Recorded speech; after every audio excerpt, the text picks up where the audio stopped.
We did some research into the numbers of people in primary care with mental health needs across Carmarthenshire, and we found that national statistics told us that 90% of people with mental health problems are only seen in primary care. So that was the population that we were dealing with, and these people had a whole range of problems, very common mental health problems, anxiety and depression. So we felt for a start it wouldn't be feasible to give them all one-to-one care. So we looked at stepped care models. We saw that they were practicing this in Glasgow, so we went up to have a look, and it did offer lots of different choices. So this triangle represents the whole of the population who aren't subject to having services from secondary care. And as you can see on the bottom, we've got larger numbers of people, and at the top we've got the minority. We start off at the bottom with the lower intensity interventions for larger groups of people. So we've got the psychoeducational groups, and in Carmarthenshire we use the stress control groups. So that is one step, and as you go up the steps you get a far more intense service. So right at the top then you have your individual therapy, which is a more intensive intervention for less people. And as you can see on the bottom we've got larger numbers of people. The mental health promotion events, which we really enjoy doing. We go out into towns and supermarkets with a stand, a big board with lots of posters on it and a huge sign on the top saying look after your mental health. We did put information points up in the livestock marts and the horse mart, wasn't it? And we visited that once a month when the farmers came to sell their animals and things. So we had lots of people taking leaflets and having a chat. And since, I think we did that for a few months, and we've had lots of people from farms coming now, so that's worked. When we first did it, we were a bit anxious because we thought people wouldn't approach us. But we were really surprised because people do. And in one town, we had a huge queue waiting to talk to us. We were very interested in self-referral pathways because we believe there are lots of people with common mental health problems who don't go for help until the problems get quite extreme. And we thought if we could offer them an intervention at a very early stage, they wouldn't get to that extreme level of distress. So this is the reason we chose self-referral pathways. It is a change in culture because people have to bring themselves, they have to refer themselves, and basically have to do all the work themselves. We give them the information, we give them the tools. We're quite supportive. They can speak to us in the break and at the end. They can ring us up in between.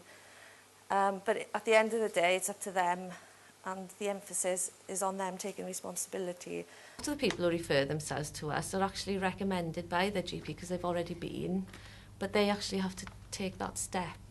And even if they don't come on our courses, we still can offer them advice and information over the phone and signpost them to maybe something that they do need, which we can't actually offer them. The team that we work within are very motivated and enthusiastic, and I think that's because of the nature of the work.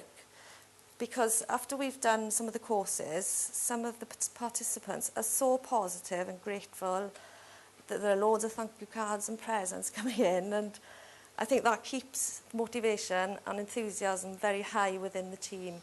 It took a while to take off, I have to admit. It took about 6 months to get to quite high numbers of people attending the courses. But that has been constant now for a year and a half. And there are people there who've picked up leaflets in cafes, shops, and have rung up because their friends have given them the number, so it's word of mouth. So we do get people like that coming through.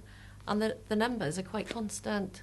I wouldn't say they've gone higher than when they hit that level or lower. They're pretty constant. So my name's Lisa Evans. I'm one of the mental health practitioners within the Carmarthenshire Primary Care Mental Health team. Part of my role is delivering stress control training.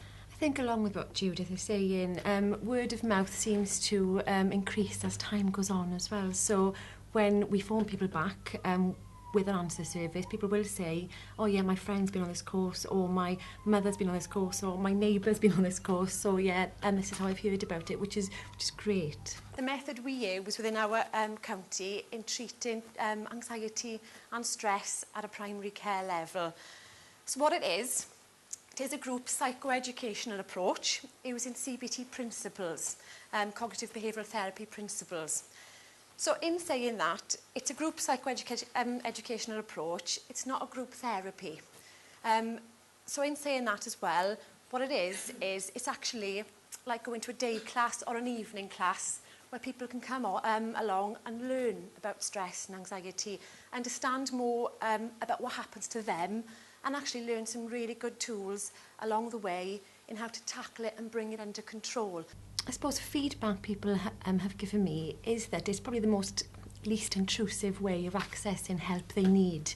So people know that when they come along to these kind of groups, because it's psychoeducational, it's not a group therapy, what they know they can do, they give their name in when they come in, they can sit down and they listen, they learn. They haven't got to stand up and say anything, they haven't got to disclose any information, so they can learn at their own pace as well. And an overwhelming thing has been as well that people have come and said, you know what, this room is full of people. Actually, I felt I was on my own, but looking around, I'm not. There's loads of other people who are in the same or similar situation to myself. So that's been reassuring for people as well. So when I say that there are about 100 people coming along, people go, oh, no, oh my gosh, I can't do that. That can be the initial reaction as well. So actually supporting people to come along to such a big group is an important part of that first step as well. So saying to people, do you know what, you can bring somebody with you. Yeah, if you find it difficult, actually you can sit in the back. If you want to leave, that's fine as well. If you want to come back in, that's fine. So it's supporting people to be able to come along to these classes, because the thought of going into a room full of 100 people when you're stressed and anxious can be daunting, but actually lots of people do it. It's a positive thing, isn't it? It's making that positive step in being able to take control yourself over things, because it is about giving control to people. It's giving people tools and information that they can use themselves as well. So it's extremely empowering in that way as well. And also what you find is, as the sessions progress, because there are kind of 7 sessions, by the end of the 7 sessions, they've actually spoken to people who are next door to them, and they've kind of formed their own little groups as well, so they might be going to do other things as well together. So it's great for networking in that way as well, and for them to share ideas about how they cope as well. So it is a means of getting lots of people to learn about stress and anxiety. And it's a good way of doing that. But also what it does a whole lot more. Over the last 2 years, we've realised actually being in a room with lots of people who are in a similar situation to you is actually great, because actually what people say to me, I'm not on my own. Actually, there's a room full of people here who are suffering with similar problems to I am. I felt isolated. Actually, do you know what? I'm not on my own. So that's about the stigma side of it as well. And lots of people do come along and think, oh my gosh, it's my neighbour over there, and they start that kind of thing going as well. So in that way, I think it works really, really well. Sylvia has attended our sessions, and she wants to give her experience of what it's like as well. So thank you. Right. Yeah, this is actually my story. It was about 18 months ago. I had some friends come to visit one weekend, and I had fallen apart. I'd given up my job. I couldn't cope with it anymore. I couldn't cope with anything.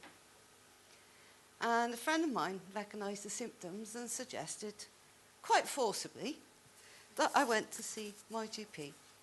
My doctor was really good, and she'd heard about stress control training.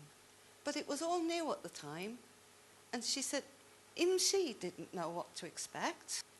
It took me a couple of days to make the initial phone call. I don't know who I spoke to, whether it was Alison or Lisa at the time. But they were so reassuring that a few weeks later, I found myself setting off for Llanelli. And I think it was Alison who sort of grabbed me and yanked me in, and I was in.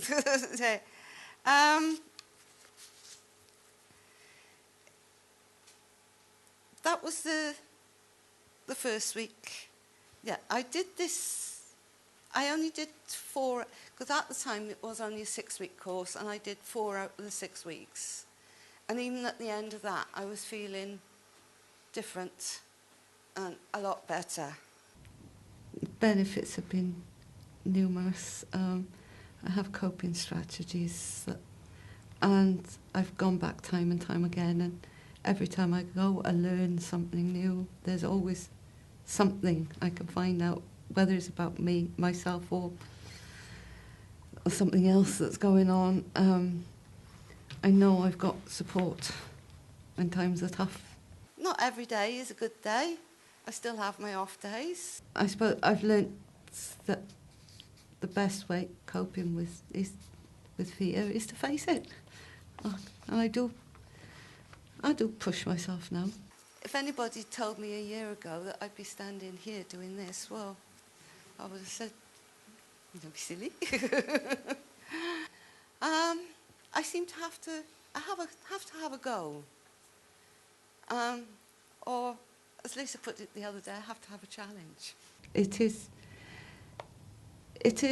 a self-help system. We want to change. You've got to want to do it and get out of that place that you were in a year ago. And it's invaluable.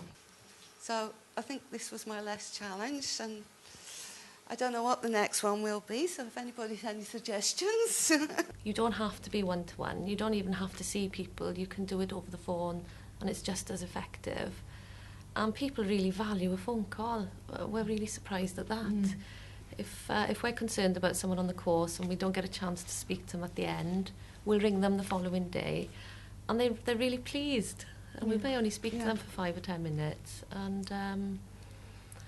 so I think that has been a huge learning curve for us, because we always thought you had to do a huge assessment and then see someone for an hour once a week, and you don't have to help people in a huge way.